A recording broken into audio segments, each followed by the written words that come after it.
Welcome to the Harvest Financial Advisors Quarterly Update. I'm Marc Henn, President and Founder, and this update is for the second quarter of 2023. This is our first in what will be an ongoing quarterly video update by us, and we are excited to share it with you. There are several reasons why we are embarking on this new additional path of communication. First, as the firm has continued to grow, we now have multiple advisors and clients in over 30 states. It makes sense to provide a consistent and clear message to all our clients. Second, when we reach out to all of you, we know that we are catching most of you at inconvenient times, and we recognize that your days are full of life and activities.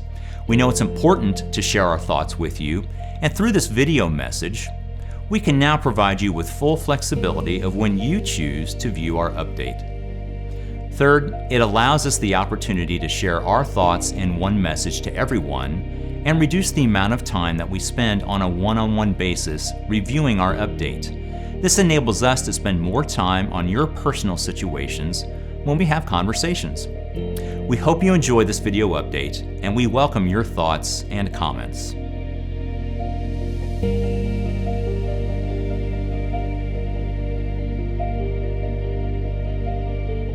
Some of you know that I'm an avid gardener, and occasionally I like to introduce new plants to my garden.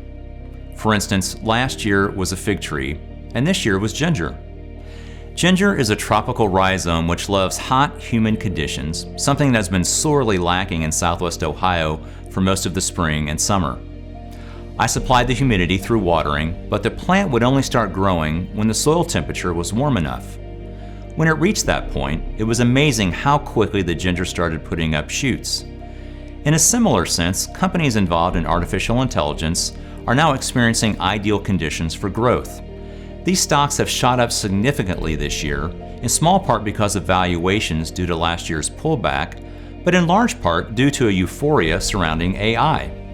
The appreciation in the markets this year have been solely on the backs of these names.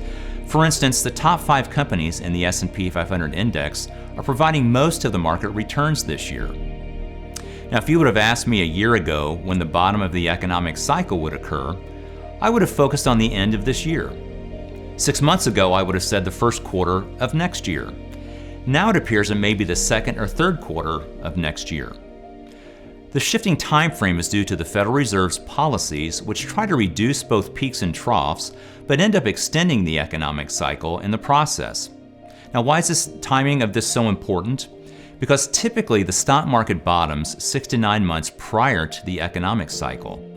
With the lengthening of this cycle, the gains this year may be premature, and we potentially could experience a pullback in the market.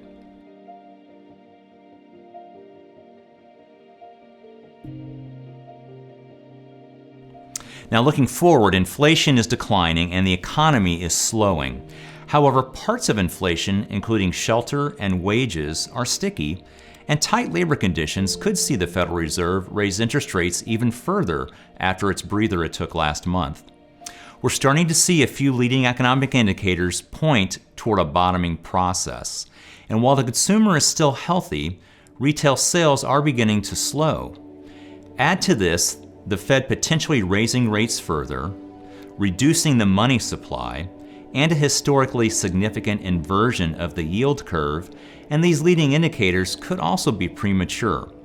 We are watching this closely, and we still give a mild recession about a 40% chance of occurring. If we see the Fed aggressively trying to reach its 2% inflation mandate, or aggressively combat the strong labor market, that could create some significant headwinds for the economy. What we do recognize is that the economy is more resilient than what analysts were willing to give it credit for.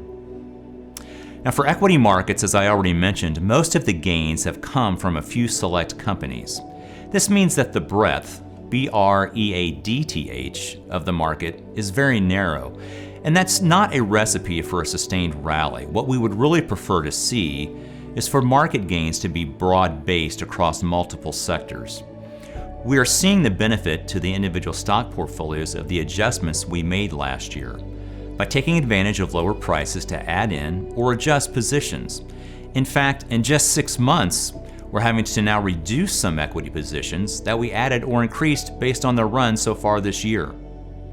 Additional challenges that we see are tech stocks potentially being fully valued at this point, and tightening in the financial sector because of the banking issues we had earlier this year. Now, in the fixed income markets, traditional bonds and inflation-protected funds are performing well this year. After 2022 being the worst bond market in 40 years, this year we are seeing gains in fixed income. For those of you needing income from your portfolio, one of the silver linings that has come from the dramatic increase in interest rates over the past 18 months is the tremendous jump in portfolio cash flow we have been able to obtain. We expect this to continue. As always, we will continue to take advantage of price fluctuations to add value to the portfolios. If you have any questions, please let us know. And as always, thank you for your trust.